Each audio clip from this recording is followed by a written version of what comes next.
Hello YouTube, and welcome to CineScrubs, where we scrub back through time to find out how the movies of yesterday compare to the movies of today.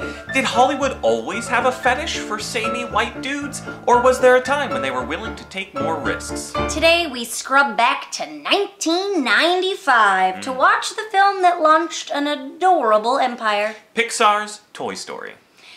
You know, rough approximation, I think I've literally watched this movie 300 times. I mean, it's a great movie, but why would you do that?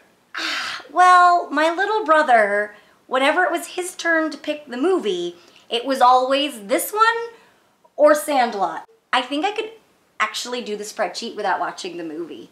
Well, I think we should watch it again just to double check your work. Well, fine then. To infinity and beyond! You're my favorite deputy. You got a friend in me.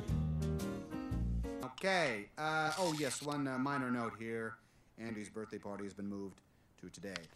Next we have... How come you don't have a laser, Woody? It's not a laser, it's a little light bulb that blinks. What's with him? Laser envy.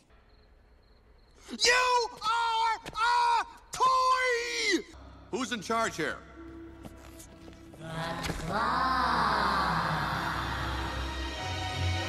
They're gonna eat us, Buzz! Do something quick! Shield your eyes. You see the hat?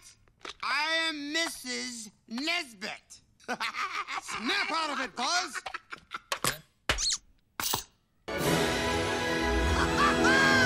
To infinity and beyond!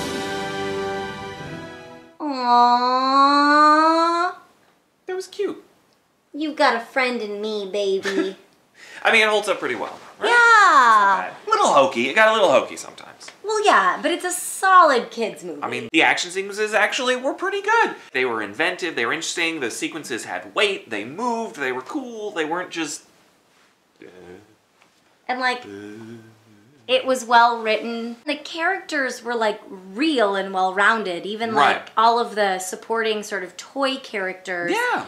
They were real. Like I had sort of forgotten the Potato Head was kind of a jerk Yeah, and it was really a whole quick ensemble. to judgment. Yeah, and like, I put him down as an agent. He made choices that moved the plot forward. It wasn't just a couple of characters making choices. right. And Rex had issues of self-doubt and like they were real people toys. Real people toys. Yeah.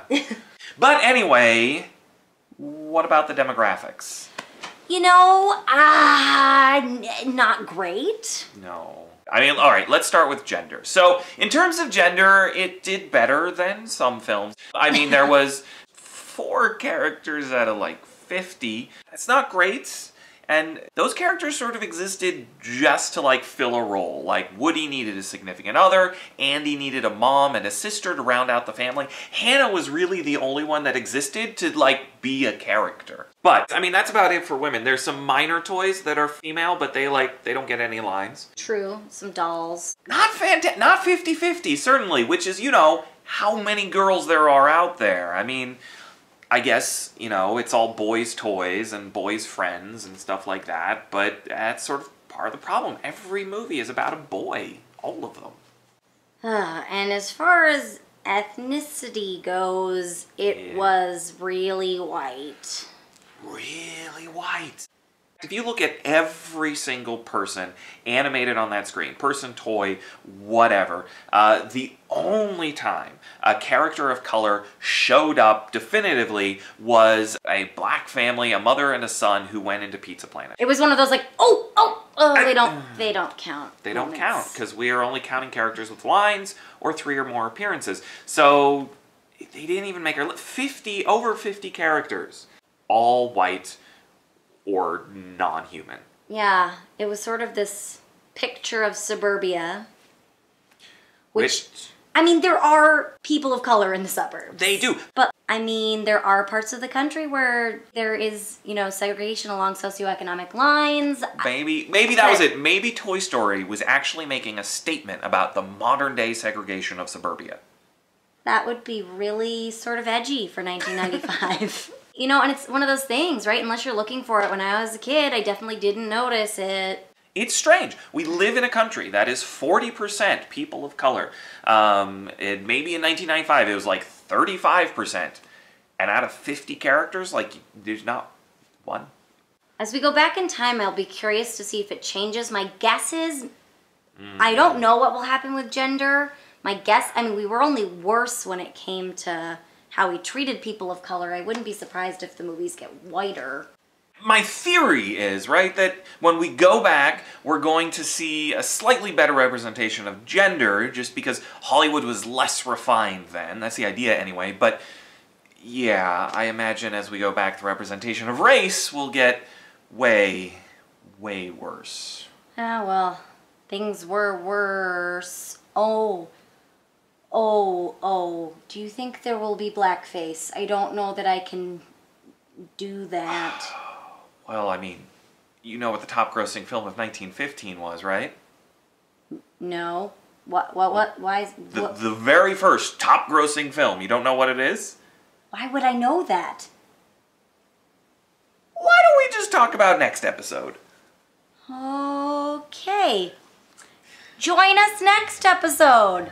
We're gonna scrub back to 1985 and get to watch Back to the Future. They're time travelers, just like us! Well, I mean, they're not just like us. They have an actual time machine, so... You're not thinking fourth dimensionally, Laura.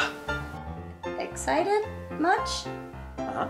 Okay. If you want to watch along with us, you can find it on Blu-ray and DVD. You can digitally rent it on Amazon, iTunes, Google Play, YouTube, and apparently you can also stream it with HBO or Cinemax. Did you like what we did?